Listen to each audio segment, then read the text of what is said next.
আসসালামু আলাইকুম, শুভ সকাল। নাইম অ্যাগ্রো ফার্মের পক্ষ থেকে এটা হচ্ছে অ্যাস্টেরিক জাতের আলু। এই আলুটার যে গাছগুলো ছিল গাছগুলো উঠানো হয়ে গেছে।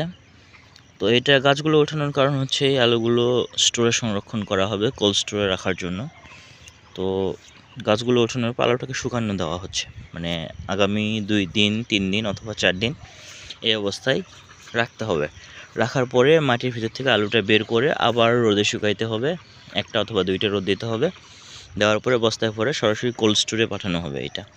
আর যেটা বিক্রির আলু সেটা বিক্রির আলু এই যে গাছ এরকম রয়েছে, এই গাছ সহ মাটির ভিতর থেকে উঠাই আলুটা বিক্রি করা হয়।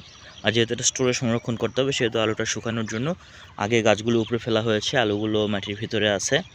তারপরে আবার এই আলুগুলো মাটির ভিতর থেকে বের করে আবার রোদে শুকাইতে হবে, শুকানোর পরে এটা স্টোরে পাঠাইতে হবে। এটা হচ্ছে আমাদের এদিকে আলু সংরক্ষণের নিয়ম।